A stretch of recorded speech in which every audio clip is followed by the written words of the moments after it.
Hi everyone, welcome to Crafty Meraki's channel. It's Bonnie here from Bonniecarollee Makes Cards. Today's card features the new 3-piece Hugs die set, along with an older die called Craft Around.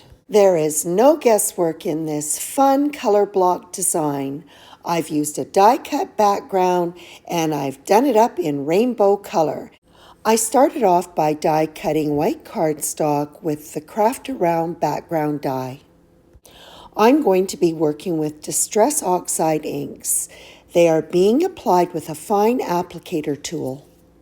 The ones that I'm working with are by a company called Sunico, called Fantastics, and honestly I'm not even sure where I got them, but there are lots of choices out there, including ones that are made by Ranger and Altenew. I'm using one applicator for each of the 7 colors that I'm applying to the panel. 7 colors in rainbow order, starting with picked raspberry, carved pumpkin, squeezed lemonade, mowed lawn, peacock feathers, shaded lilac, and then finishing up with dusty concord. This is very easy coloring, and to help facilitate it, I've lined up my ink pads along with the applicator tools in the order in which they are being applied. I didn't even have to worry so much if by chance the ink did go outside of those little diamond areas at the points onto the white background, because I knew that I would be covering all of those points up with sequins. And there were a couple of times that I got the ink from one diamond onto another, but the thing about Distress Oxide inks is that any color will cover up the previous one perfectly.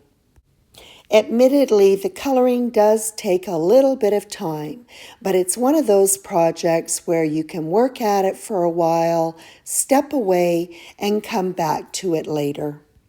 But to be honest with you, I did it all in one sitting. Why? Because I love watching a pattern develop. I just get obsessed with it. Flaw or virtue, who knows? I love dimension, and I knew if I popped this panel up that it would just really accentuate that fun design. So the easiest way to do that was to take that Craft Around die and I cut black sheet foam. I put liquid adhesive around the perimeter of the panel and then added a dot on each diamond so that it would lay nice and flat on that foam die cut. And I got so good at it, I did it again and added the glue in the same way to the back of the foam and added it to an A2 size top folding black card base. Both the dimension and the black background worked together to really make that design pop. Meraki Moments Hugs is a 3-piece die set. I've used 2 of the dies.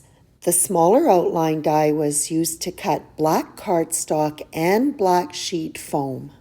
The die that produces the letters was cut from white cardstock. When the sentiment was positioned on the card, it was placed in the top third. I centered it, but I also made sure that the letters were going to cover up any of those intersecting points. I'm going to be adding sequins, and I did not want to see any intersecting points beneath the letters where I knew I couldn't get a sequin in there.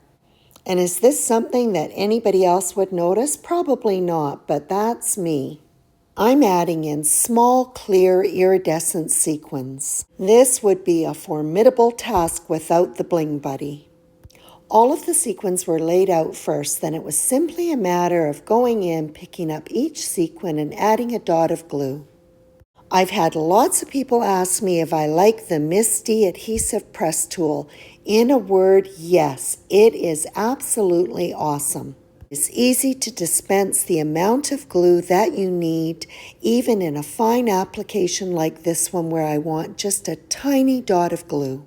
So whenever I use confetti, I absolutely cannot resist using Nouveau Crystal Drops Morning Dew. There is a reason why I start off with the confetti rather than just applying this medium directly to the card front. The confetti will ensure that all of those droplets are uniform.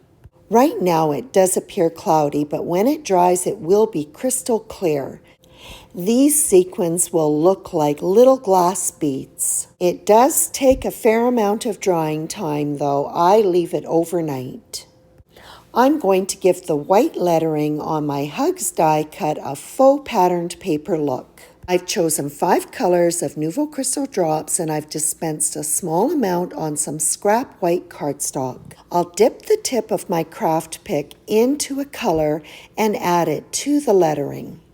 Starting with one color, I add the dots uniformly across the letter. Then I can go in with the subsequent colors and group them around that dot. This will provide a uniform appearance of the colors.